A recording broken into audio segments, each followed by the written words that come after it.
행복하다라는 거는 우리 영혼이 살아 숨쉬는 겁니다. 근데 우리를 살아 숨쉬게 만드는 영양소에는 뭐가 있을까? 그것을 먼저 규정을 해야 그것들을 얻기 위해서 도대체 우리가 어떤 활동을 할 것인지 답을 얻을 수 있기 때문에 많은 분들이 이런 질문을 합니다. 행복한 삶을 살기 위해서 여러 가지를 조언해 줄 수 있으실 텐데 다른 것 빼고 딱 하나만, 비법 하나만 가르쳐 주세요, 이런 얘기를 합니다.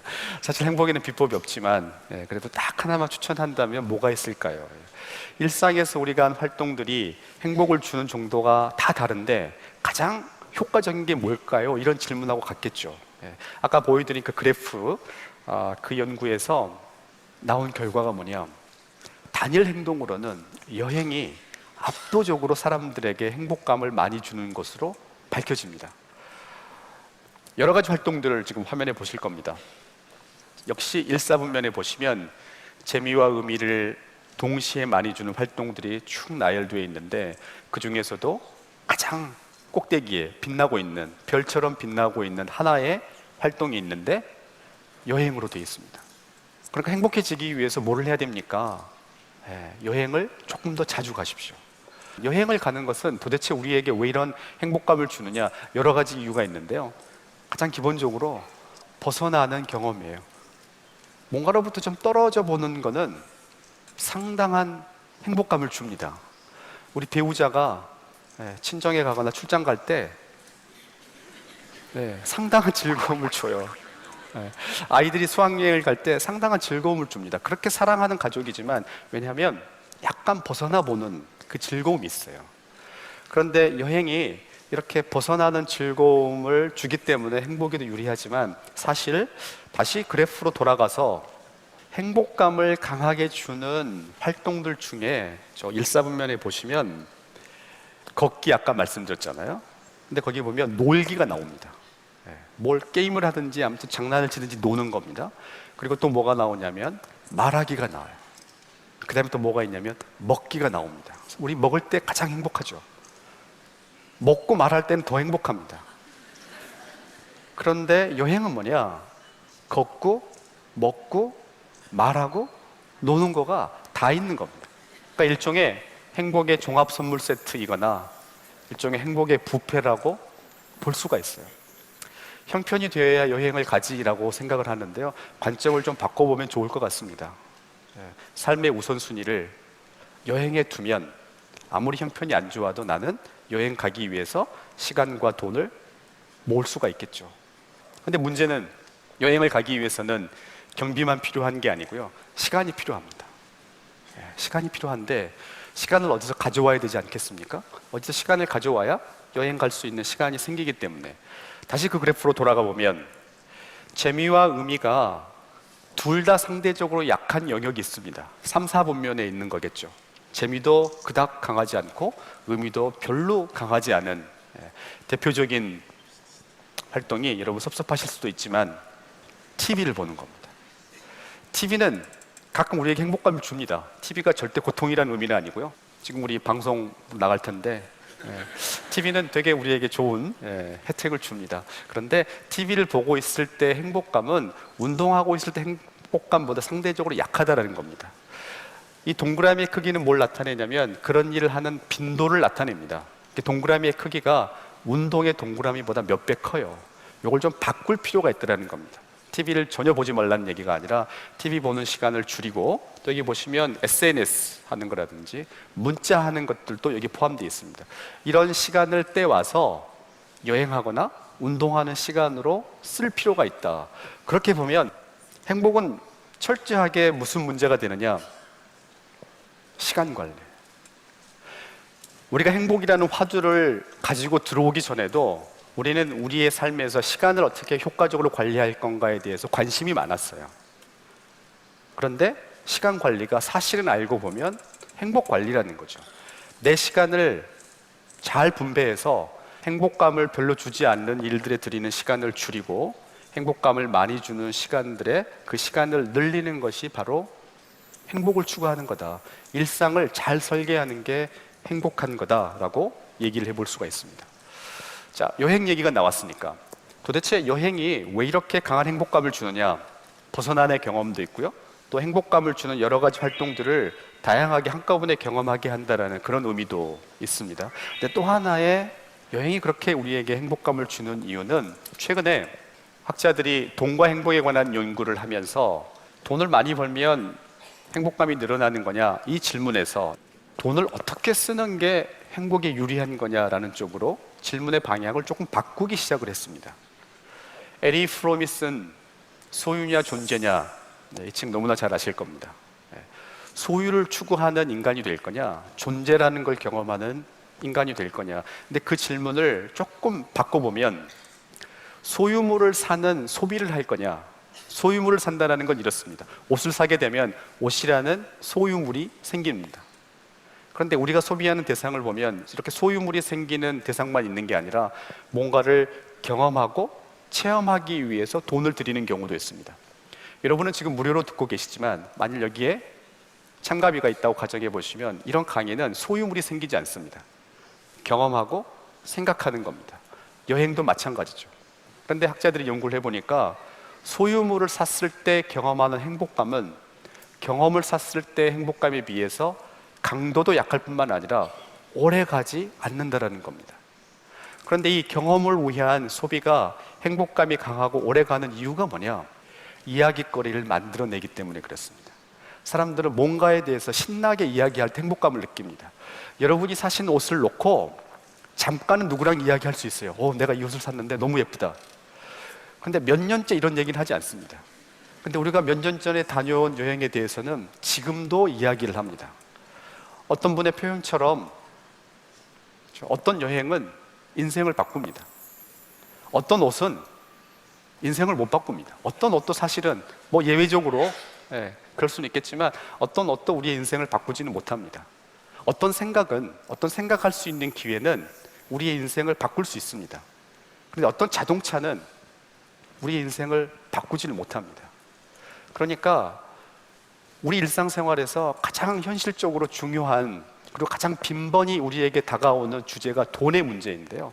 이 돈의 문제를 어떻게 해결할 거냐를 해결하지 않고 행복을 추구한다는 것은 사실 어려운 문제이죠. 그런데 그 한 가지의 대안이 뭐냐? 돈으로 경험을 살 필요가 있다는 겁니다. 영어로 이력서를 레주메라고도 하고요.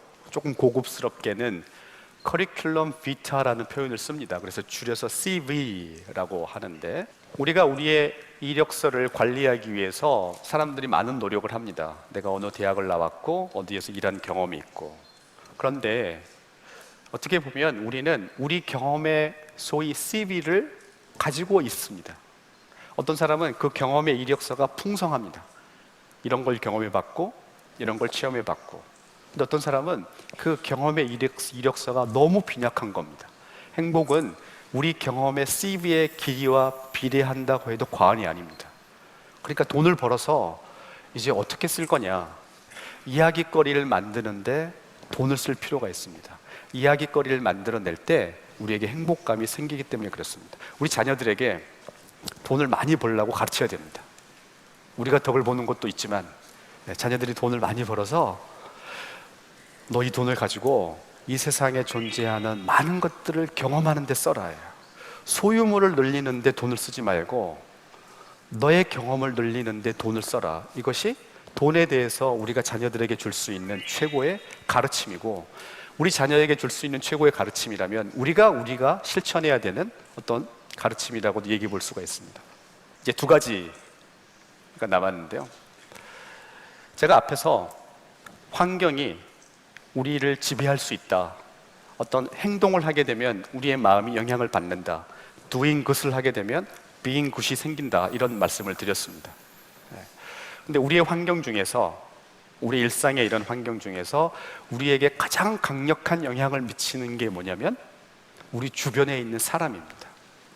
우리 조상들도 지혜를 가지고 있었어요. 그래서 누가 옆에 있느냐에 따라서 우리의 인생이 달라질 수 있다는 것을 알게 된 겁니다. 맹모삼천지교도 그런 가르침의 하나이고요. 또 우리 표현 중에 금묵자흑, 까만 데 있으면 까맣게 된다. 근주자적, 붉은 곳에 있으면 너도 붉게 된다. 그래서 이 주변 환경, 특별히 어떤 사람과 시간을 보내느냐를 굉장히 중요하게 생각을 해왔습니다. 그런데 2011년에 미국의 이 두 명의 학자가 아주 재미있는 책을 써냈습니다. 본인들이 해왔던 연구들을 종합해서 책을 썼는데 이 책의 제목이 커넥티드라는 제목입니다. 우리나라에는 행복도 전염된다 이렇게 책이 나왔는데요. 이 책의 부제를 보시면 이렇게 되어 있습니다. 우리의 소셜 네트워크, 우리가 맺고 있는 이런 사회적인 관계가 얼마나 강력한 영향력을 가지고 있느냐. Surprising power예요. 우리도 우리가 맺고 있는 관계가 중요하다는 걸 알고 있었는데 그 영향력은 우리가 생각하는 것보다 훨씬 더 놀랍다. 어느 정도로 놀라운 거냐? 또 부제가 이렇게 연속됩니다. 내가 생각하고 내가 느끼는, 그러니까 내 생각이나 내 감정을 어느 정도로 영향을 주느냐? 내 친구의 친구가 영향을 줄 수 있다. 3단계 네트워크를 통해서도 영향을 줄 수 있다라고 부제에서 얘기를 합니다. 이분들이 이렇게 주장할 수 있었던 이유는 한 지역 공동체 사람들의 이 소셜 네트워크를 분석을 한 겁니다. 누가 누구랑 친한지, 그리고 이 사람들의 평소의 행복감을 측정을 한 겁니다. 그림에서 동그라미들은 개인을 나타내고요, 색깔은 그 사람들의 행복도를 나타냅니다. 파란색은, 진한 색은 행복감이 낮은 사람들이고, 이 초록이 연할수록 행복감이 강한 사람들인데, 딱 보시면 두 가지 패턴이 눈에 띕니다. 행복하지 않은 사람들은 자기들끼리 모여 있습니다.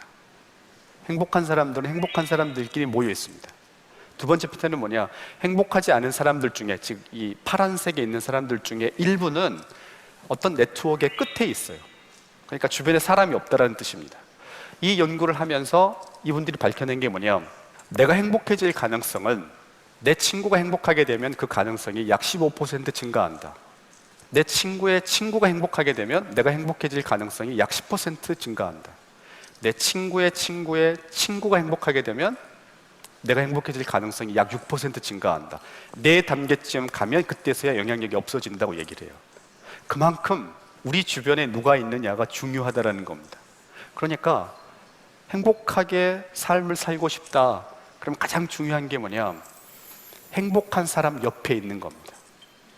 좋은 사람들과 보내는 시간을 늘리는 것만큼 효과적인 방법이 없어요. 여러분이 불행하고 싶으면, 여러분이 우울하고 싶으면 우울한 사람과 시간을 장시간 보내시면 돼요. 그러면 금방 우리가 우울해지고 금방 냉소적이 됩니다.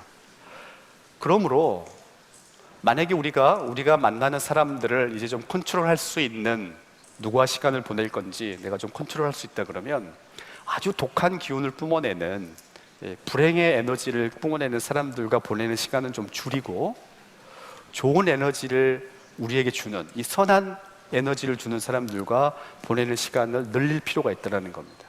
근데 여기서 하나 더 나갈 필요가 있죠.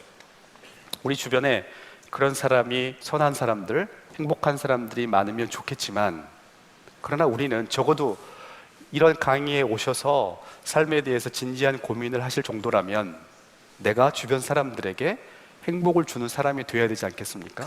내가 있으면 내 친구가 행복해질 가능성이 15%가 늘어나는 겁니다.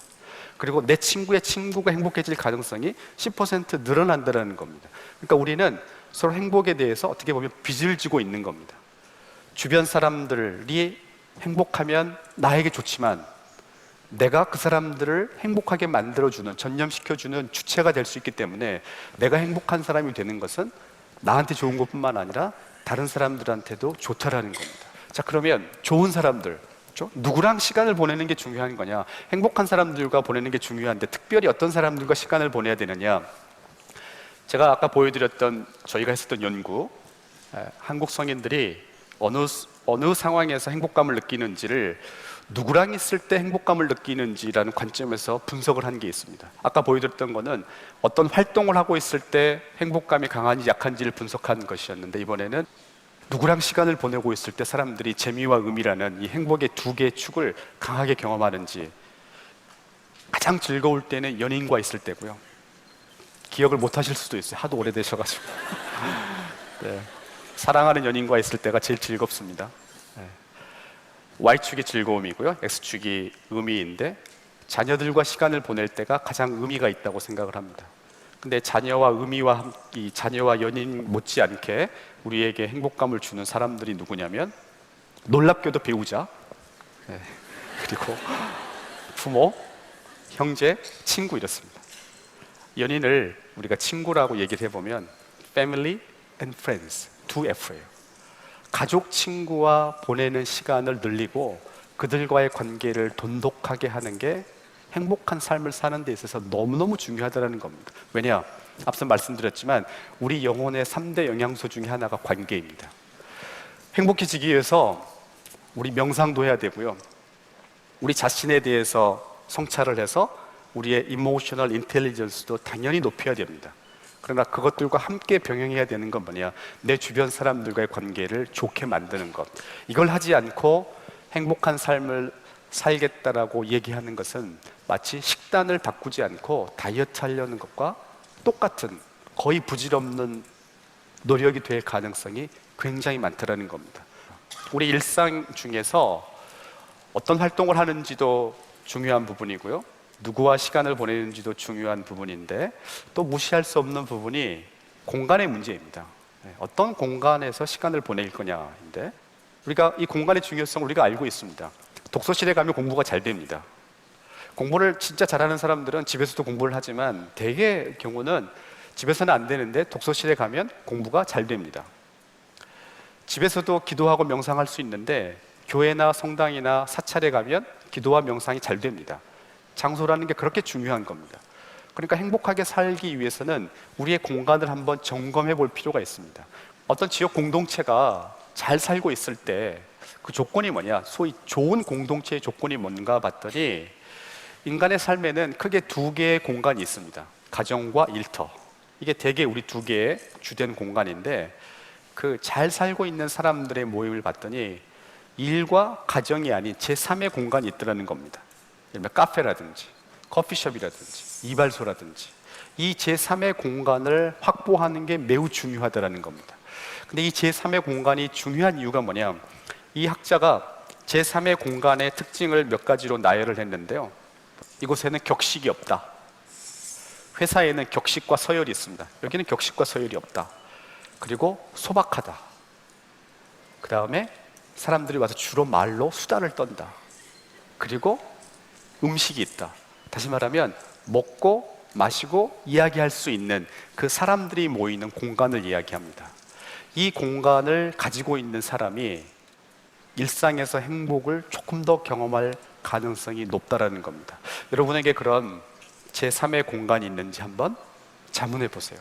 어떤 사람에게는 커피숍이 될 수도 있고요, 어떤 사람에게는 운동하는 공간이 될 수도 있습니다. 나만의 어떤 공간이 필요하다. 그리고 우리가 흔히 쓰는 표현을 쓰자면 아지트를 만드는 겁니다. 친한 사람들끼리 자주 가는, 즐겨가는 어떤 공간을 만드는 그것이 일상에서 행복을 추구할 수 있는 또 하나의 방법이 될 수 있다는 겁니다. 행복은 너무나 소중한 가치이지만 특별하다고 생각하는 순간 우리가 소외되기가 쉽다. 행복은 특별하지 않다라고 생각하는 게 낫지 않을까라는 생각을 합니다. 행복은 일상에 의한, 일상을 위한, 일상의 행복임이 중요하다라는 거고요. 그런 의미에서 우리의 마음을 바꾸는 노력과 함께 우리 삶의 방식들을 좀 바꿔야 된다. 그래서 시간을 어떻게 쓸 건지, 어떤 활동들을 우리가 할 건지, 돈을 어디에 쓸 건지, 사람들은 누구와 만나고 시간은 어떻게 보낼 건지, 그 다음에 우리 공간은 어떻게 관리할 건지, 이런 아주 구체적인 삶의 속성들을 바꾸는 노력을 통해서 행복한 삶을 추구할 수 있지 않을까라고 하는 게 저의 의견이고, 제 강의는 여기까지입니다. 들어주셔서 감사합니다.